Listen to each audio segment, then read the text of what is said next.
Need a push getting your spirits, wine, or beverage brand into the hands of consumers? Interested in winning medals like a double gold award? Proof Awards, the ultimate beverage competition, can help jumpstart your brand into the hands of beverage buyers. Enter the Proof Awards. Be a part of the Proof Awards marketing campaign with our partner, Food and Beverage Magazine. All of our judges are buyers, and that's what sets our awards program apart from the others. Our judges head the beverage programs for restaurants, bars, nightclubs, casinos, liquor stores, big box retail, and national wine and spirits distributors. Your brand will be tasted by buyers from more than 15 states across the U.S. We have hundreds of categories to choose from at www.proofawards.com. Be seen by 12 million readers with our partner, Food and Beverage Magazine. Get tasted and rated by buyers. The Proof Awards competition is open for spirits, wine, and beverage brands today. Proof Awards, moving brands into the marketplace. www.proofawards.com. Welcome to Proof Live, where booze brands in the right hands. On a quest for the best tipple and toast with the most exciting and respected bottlings. Competing for the 100-point Perfect Score Century Award and the double gold and a spot on the top shelf to be sipped, shaken, stirred, and celebrated. Slide up to the bar with the biggest names in the spirits game as they clink glasses with your hostess, legendary connoisseur Jennifer English, for intimate conversations, live tastings, product launches, and the happiest hour there is. Now, broadcasting live from the commodious confines of the swanky Proof Saloon, where the liquid elite meet. Here is your hostess, the Madam of Manhattans, the Duchess of Daiquiris, the Queen of Conviviality, your hostess, James Beard Award winner, Jennifer English.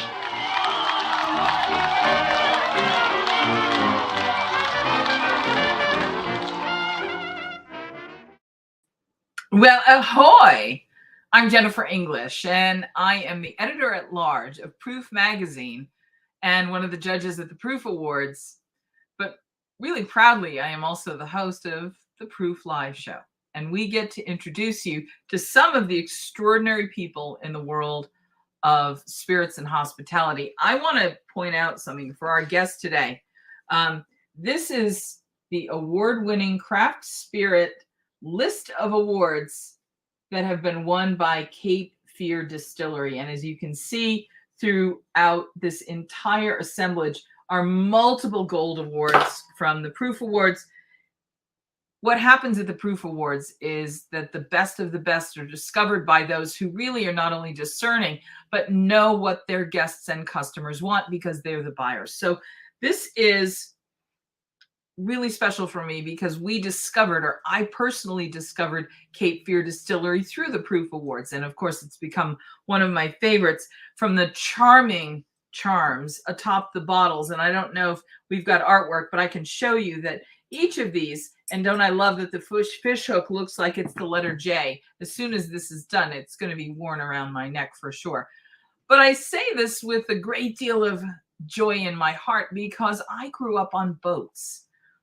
And I'll tell you something about boat people. Boat people are the happiest people there are because they're on boats. What could possibly be bad about that? Now, Alex Monroe is here from Cape Fear Distillery in Cape Fear. And when you hear that name, the graveyard of the Atlantic certainly comes to mind. But what should come to mind is that breezy hospitality that comes when you welcome someone aboard. Everything that they've created, everything about their branding is really terrific. And it speaks to the kind of lifestyle that people that live on boats and love boats know. And yes, it's more than boats. And yes, when you have a Solera whiskey where the Solera technique is deployed, we've got lots to talk about. But best of all, I'm going to take you right now to Cape Fear Distillery, and you're going to actually get to see the entire operation. We're thrilled to welcome our friend Alex back to the Proof family's saloon room. Good How are you, Alex? Good afternoon, Jennifer. Great to see you, and it's an honor to have you guys in here. I couldn't contain myself. I'm so thrilled that you're like, I mean, of course you're going to be in the distillery, but I love that we can like look over your shoulder and see the action. Yeah. First and foremost, where are you? We're in the Cape Fear region of North Carolina on the East Coast. Halfway, we're between Wilmington, North Carolina, and Fayetteville, North Carolina. Wilmington is the state port of North Carolina, so a lot of people vacation in this area, Wrightsville Beach, Myrtle Beach. And then Fort Bragg is in Fayetteville, which the Cape Fear River kind of starts north of Fayetteville and goes down and empties into the Atlantic Ocean at Cape Fear in Southport, North Carolina. So we're halfway in between, and we named ourselves Cape Fear Distillery because we're right in the heart of the Cape Fear region, and the people know the Cape Fear brand just because of movies like Cape Fear with Robert De Niro and a lot of movies that were filmed out here. Dawson's Creek was filmed here for many years, and a lot of movies and stuff. So, and with the nautical heritage and lore that goes along with Cape Fear, we decided, hey, let's do some really cool branding with some of the opportunities we have. That's our small craft advisory. So, when I was a boater, as you know, as a yachtsman, if you've got a small craft advisory, you generally don't go sailing that day. But we took the craft spirits brand and said, okay, we're a small distillery, as you see here. We have about 6 people on our production line today. A couple of them are at lunch, but generally 6 to 12. So we kind of play the craft game in that every bottle that we produce is touched by one of our employees' hands. As they bottle it and label it and put the cork and medallions on them. So small craft advisory really worked, and it played on the nautical theme.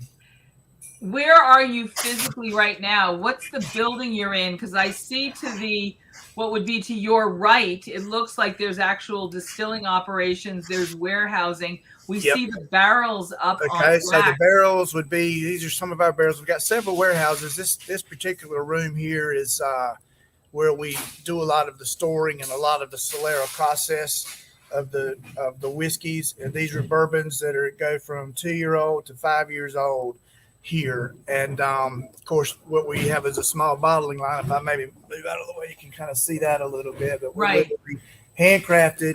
We've got a small still here where we do some of our bourbons and fermentation and stuff. But we're in one of the warehouses that we have on our property. My corporate office is here.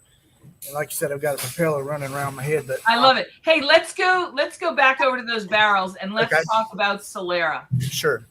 Because one of the things that happened in the old world is that when they came to the new world, they brought lots of techniques and they brought lots of expertise with them.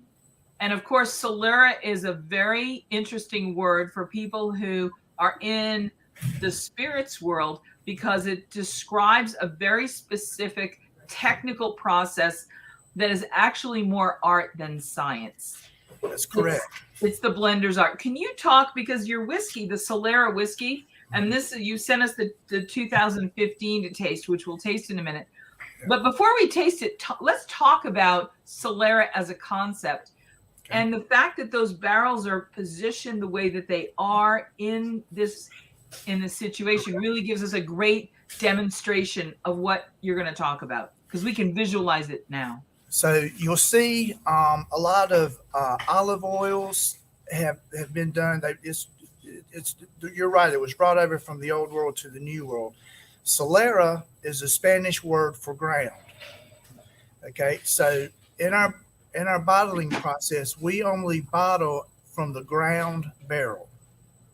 So if you look here on these top 3 rows, for instance, we have Solera whiskey. On the very top row is 5-year-old bourbon. But these barrels here, you've got 3 different. In 2015, we filled all of these barrels with new whiskey.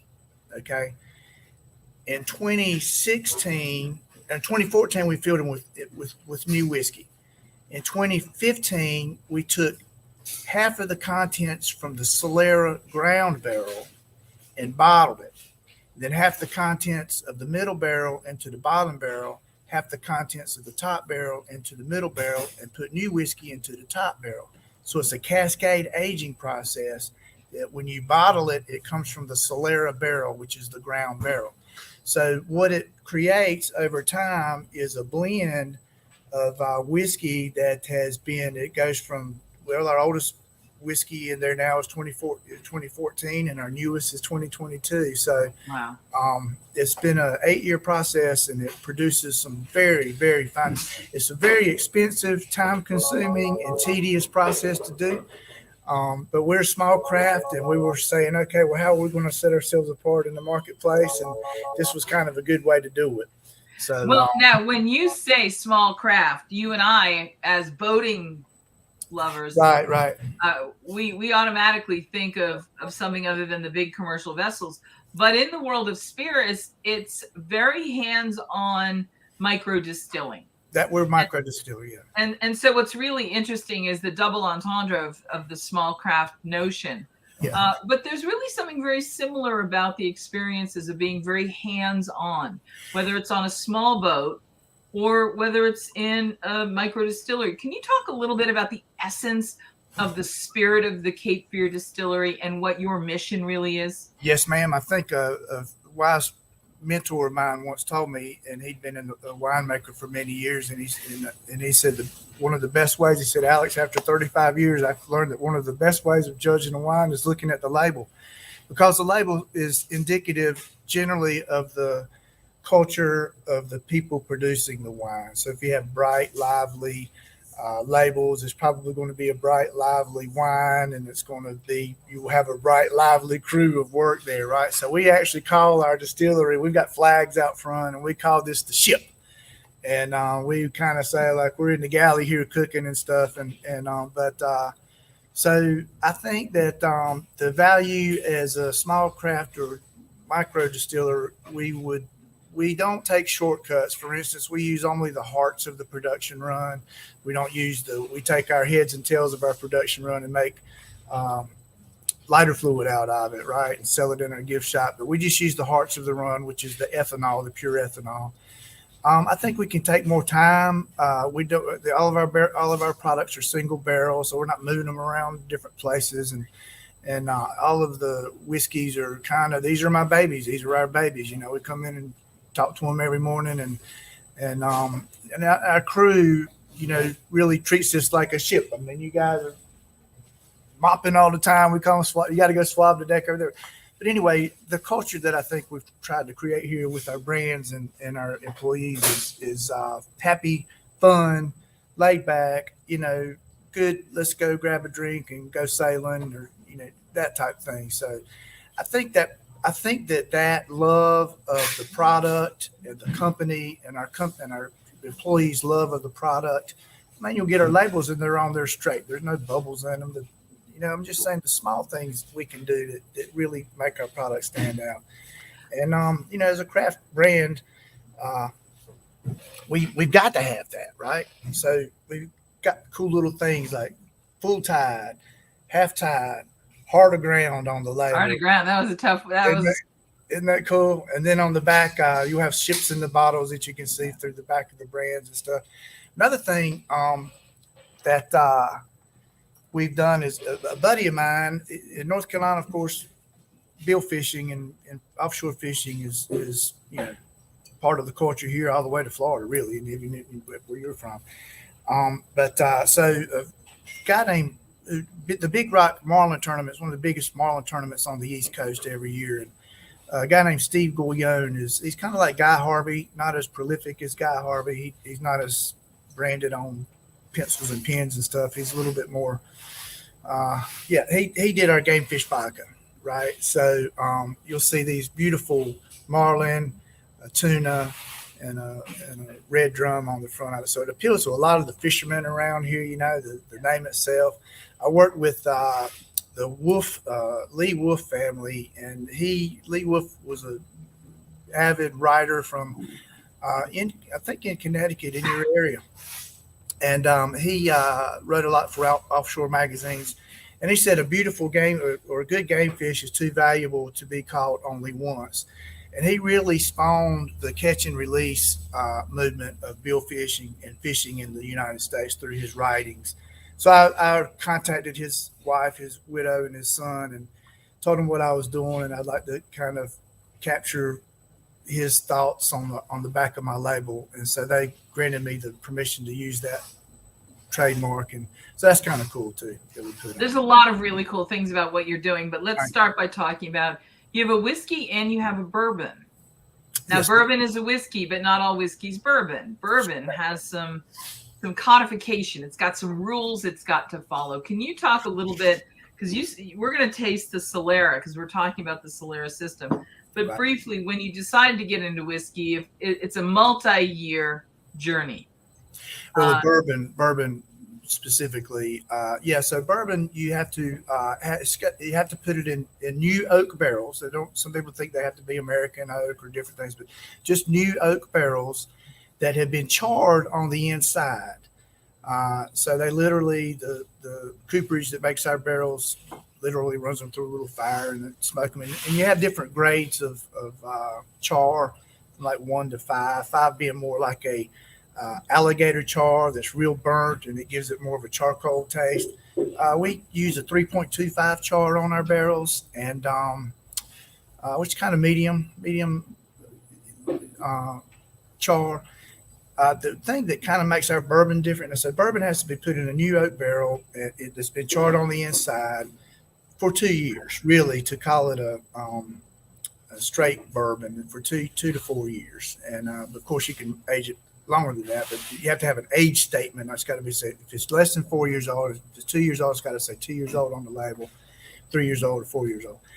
So what we have on the market right now is a 2-year-old, and which is done well with the Proof Awards.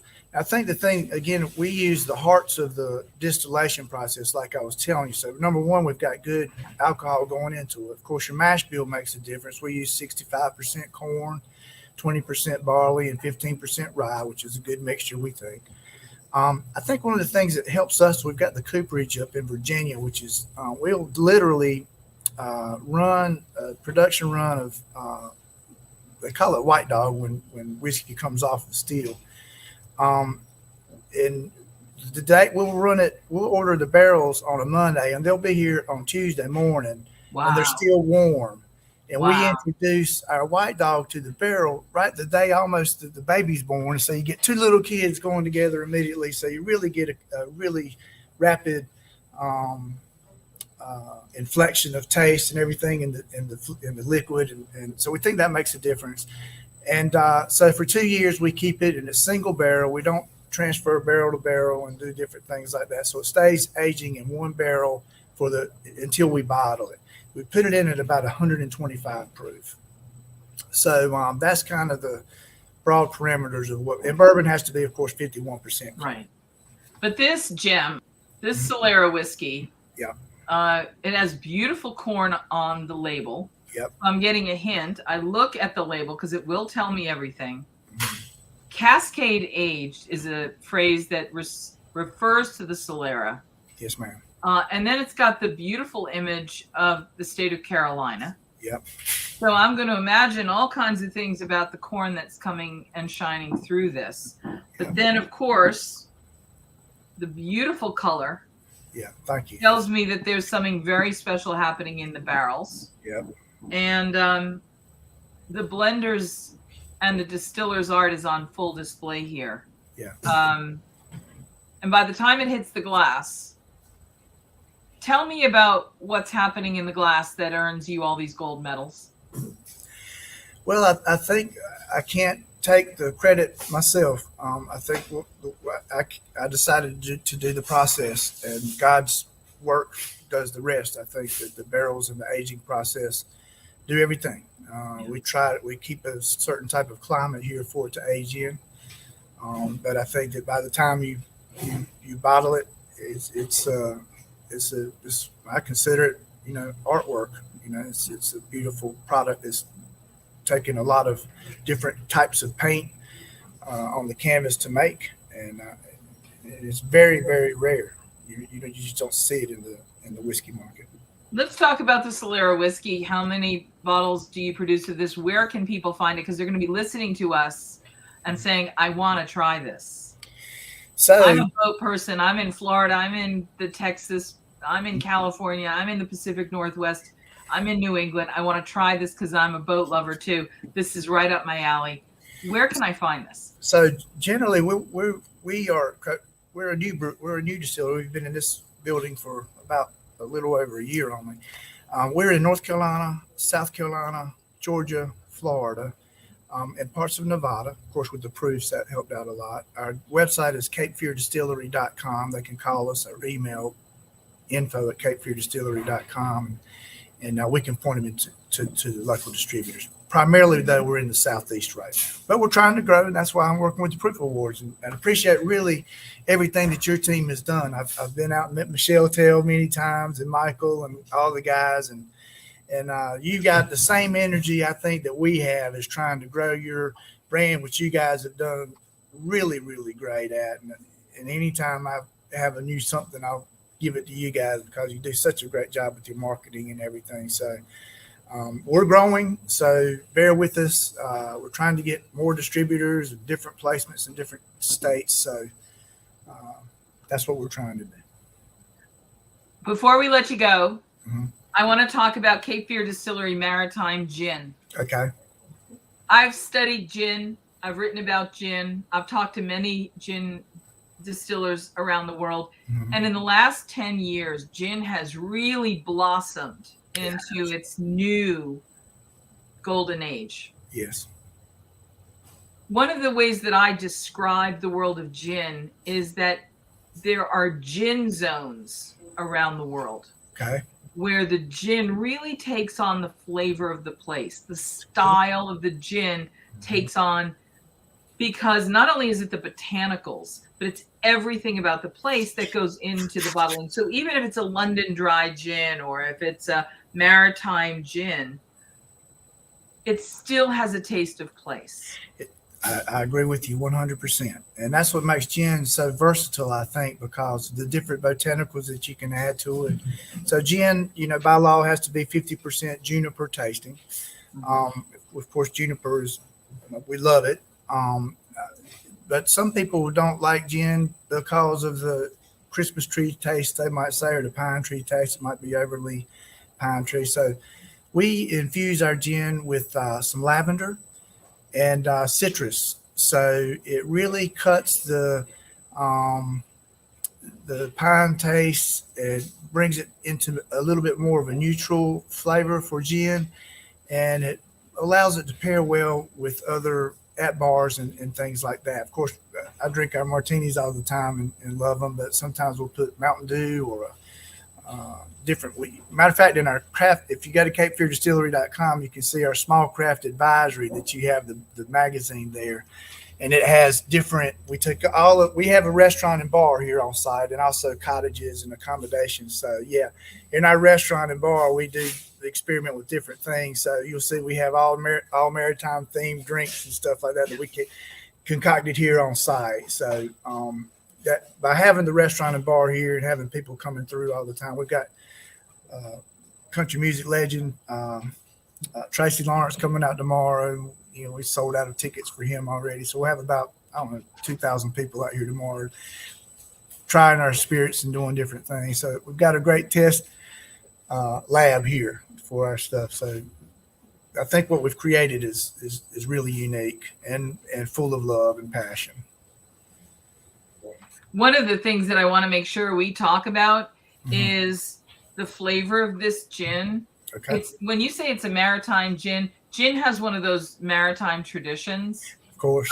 And it plays so nicely with the citrus, the limes that would have been on board ships. Everything about this is really pleasurable, but it's very distinctive of a mid-Atlantic, East Coast spirit. I think you've really captured some extraordinary things here, and I think you've just done a great job.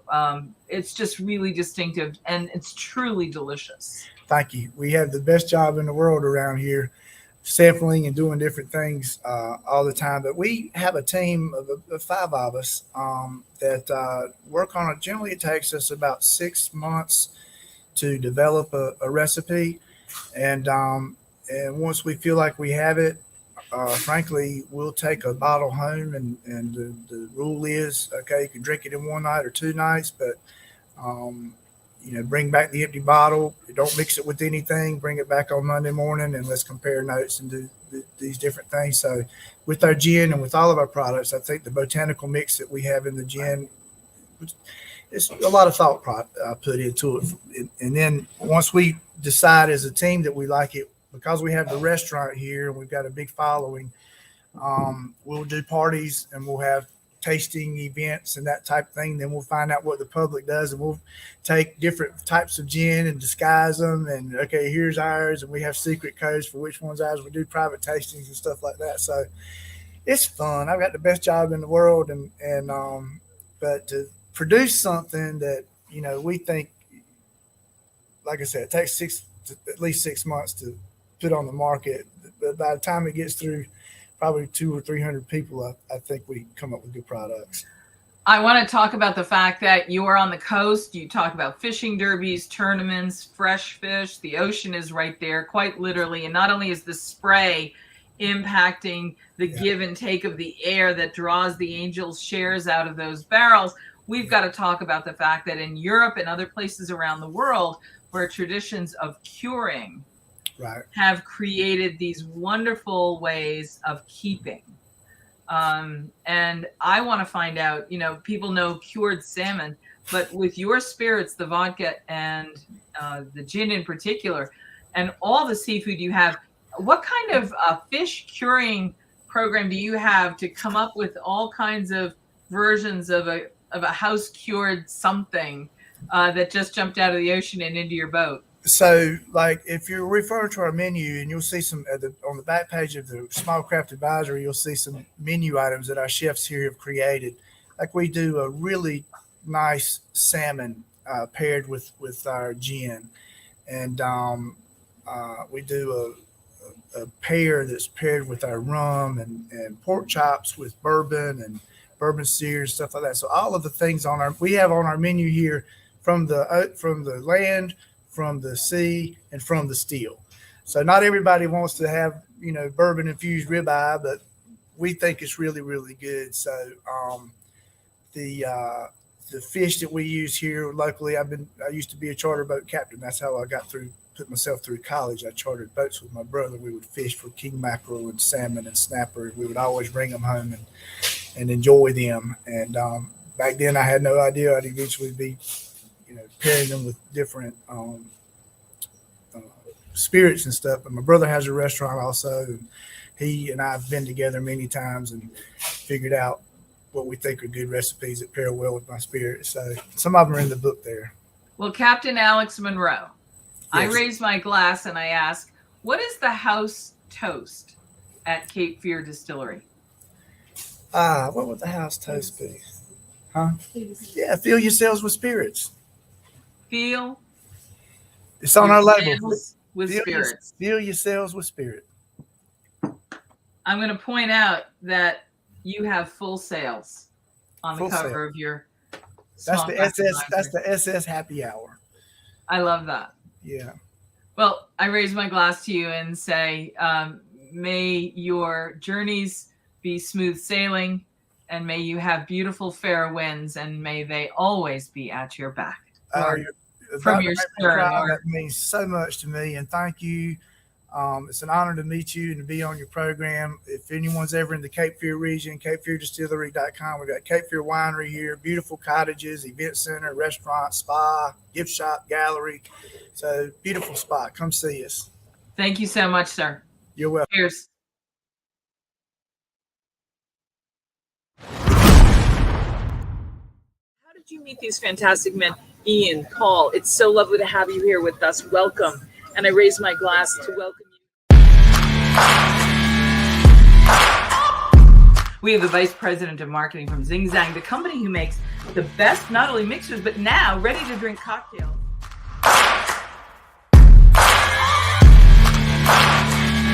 Extraordinary friend Diane Mina joins us from her home in Las Vegas, where she has...